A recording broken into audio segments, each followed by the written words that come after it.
Welcome to HANSA.newscast. Today I'm with Sönke Diesener. Sönke have worked with NABU, that's Nature and Biodiversity Conservation Union, since 2014. That's a German NGO, huh? It's a German NGO, but it's embedded in BirdLife International Network. So it's internationally working, but it's based in Germany. Most things are going on here. Yeah. And the interesting thing, just a second. The interesting thing is that you were attending the IMO meeting in London. So shall we just jump straight into it, because this is interesting topics. Yeah, please. What stood out at this IMO meeting? Oh, there's geopolitics definitely, but for me personal, there's different topics. So it depends what you cover.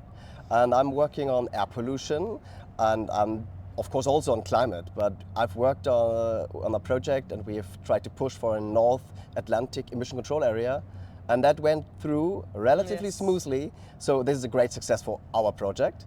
Was that a surprise? It wasn't a surprise. It was very, very well orchestrated by those that were involved.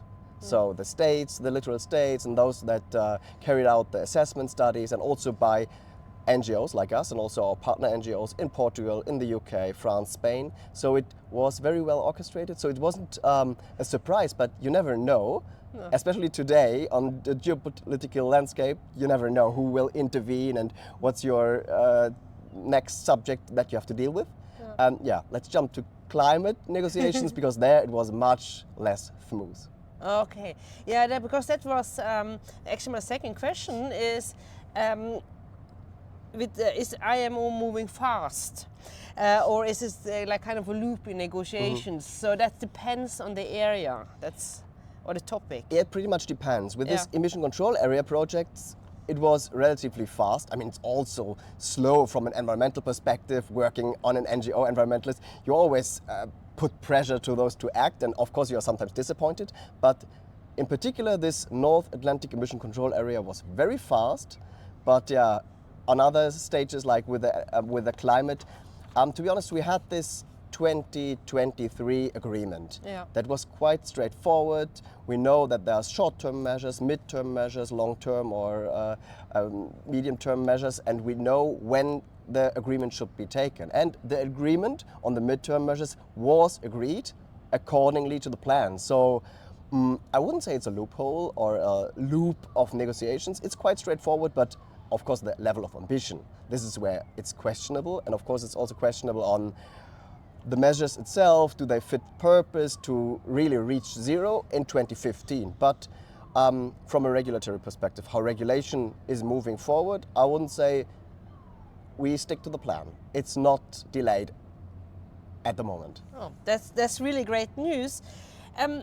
You mentioned geopolitics. Did you observe any notable shifts in alliances or resistance, especially between the global north and south, or any new blocks forming? It's a long story. Beforehand, there was a quite big block moving towards a flat levy. Having a levy on CO2 emissions, relatively easy to understand and relatively easy also to roll out globally. And there was a big coalition of states, around 50 to 60 states, having the European Union and also the South Pacific, so representing global South and also like Europe and others. So it was a good coalition. Unfortunately, this coalition did not move through. So it fall apart. You can say that the Europeans kind of left them behind with their demands, and that's definitely a problem when it comes to the question of JET, so just and equitable transition. And of course this was a big downgrade for us, what we've demanded as NGOs and what we've asked for.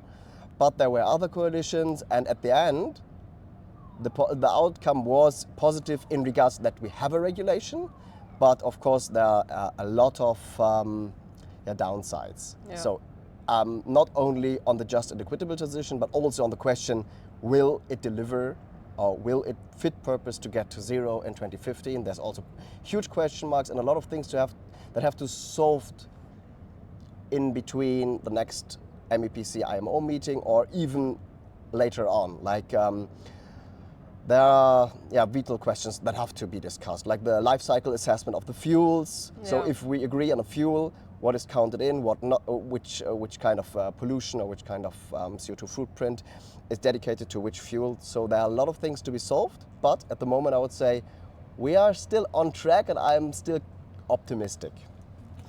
That's really promising when NABU says it's optimistic.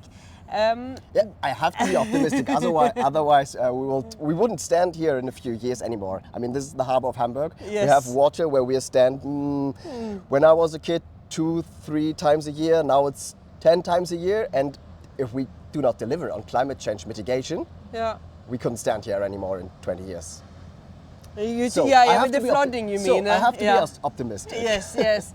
The flooding in Hamburg is always how to say it, an experience. It's somehow. an experience, but it's much more severe for those living on small island states, where we have started with the discussion. Let's having a look to the global south and having states like the Marshall Islands, flat islands in the South Pacific. So for them, it's a question of livelihood of their home places. So of course there's a need to respect this. In regulation. So, since we're recording here in Hamburg with the port of Hamburg in the background, Germany is a maritime hub. So, of course, I have to ask, what role does Germany actually play at the IMO right now? What role does Germany play? I mean, Germany plays an important role in the European Union, and the European Union acts as a bloc. And that's quite good, because having 27 countries as a bloc, quite powerful.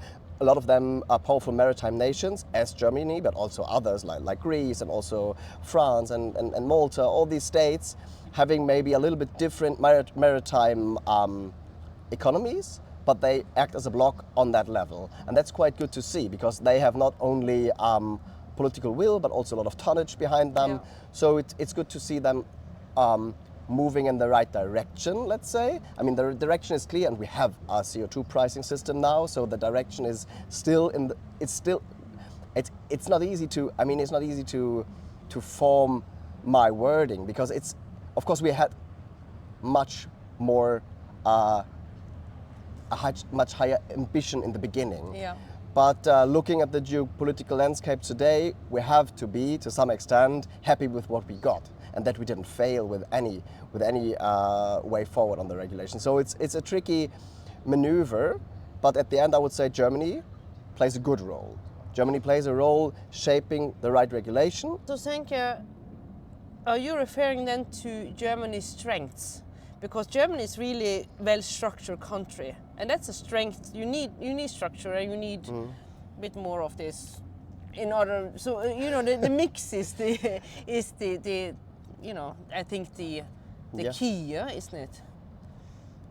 Yeah, it's not only the country that is well structured. It's also that the European Union is a bloc, but also Germany is a powerful country, and also as a country with a big maritime industry that is even behind the political will of the country, because we are more or less moving in the same direction. Of course, there are differences in nuances in what you want, on what fuel type you think that is most, and also on the speed of the regulation coming into force. And of course, there are also questions that are among us, but as a society, I think we are convinced that we have to go that way. And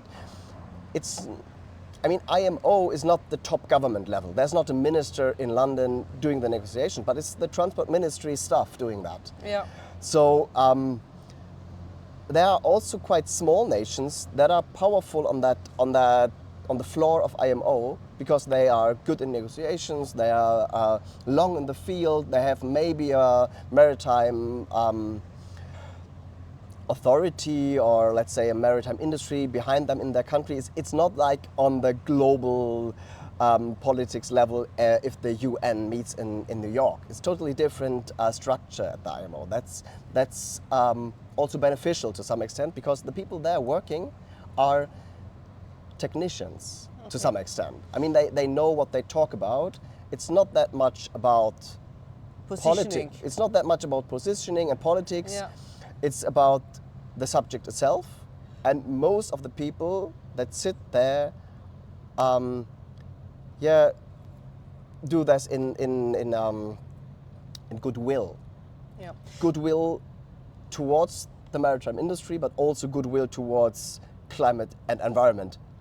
Not as a goodwill as an environmental NGO would represent it, No. but I would say 90% of the people that were in such buildings at the IMO are in a goodwill to bring forward the strategy that was, the greenhouse gas strategy that was agreed. Yeah. So no one, except the US, no one left this pathway.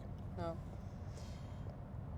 So that means that at this meeting in London, NGO is working as an advisory, or what kind of role we put? Because we have here with the Elbe, and there has been a lot of fights. Yeah.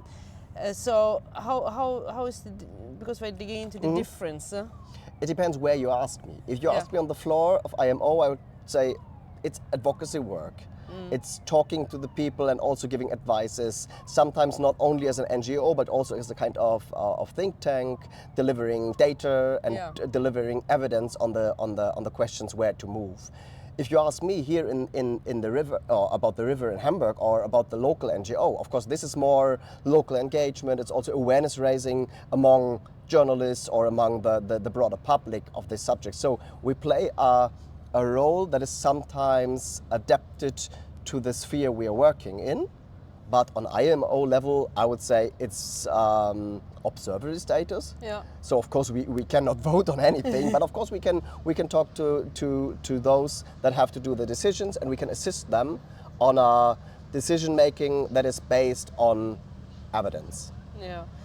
So then my last question is NGOs like NABU more how do you call it, agenda setters, or rather a watchdog flagging gaps? It depends, definitely it depends. It depends on the subjects. Yeah. There are some projects, like I've, in the beginning when I talked about the emission control areas, this is where we do agenda setting. We're searching for partners to put such a regulation forward. We search in the States, in the littoral countries, or we search scientific partners that can prove that such a regulation is worth to implement. And on other subjects, it's more like a watchdog, like again and again saying heavy fuel oil is bad for the environment. It's more like raising the red flag where it has to be raised. Yeah. And on other subjects, it's agenda setting. So it's again a broad variety of the actions we are taking. Yeah. So then back to you, Sönke, with just a short question. When you have been doing this work, how do you categorize success?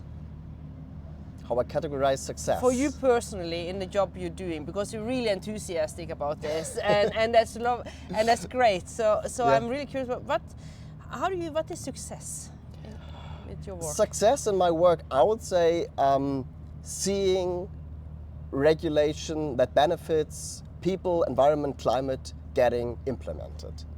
Having seen the EU moving forward on FuelEU Maritime, ETS, onshore power supply questions, this is success. Seeing all the emission control areas in the North and the Baltic Sea, in the Mediterranean, now in the Northeast Atlantic, this is projects that we have worked on years and years, and of course this is success. Seeing those kind of regulation becoming a reality that we have worked for. But of course it's also success to convince people to some extent. Talk to them, never from above or from a kind of a moral different standpoint, but to convince them because it's needed for humanity to survive on that planet, kind of. So it's two stages of success. It's this goal achievement, having new regulation in place, but it's also success talking with people. And it's not only about talking to politicians and journalists, because this is daily work, kind of, daily work for an environmentalist and for an NGO working on that policy level, but it's also seeing people, meeting people here in Hamburg and say, okay, you were working on NABU? Okay, great. Isn't it about the cruise ships that are now plugged in for onshore power? Isn't it your success? And getting this response also feels great. Yeah. Thanks a lot, Sönke, for attending this sunny day here in Hamburg and doing this recording. Thank you for the interview.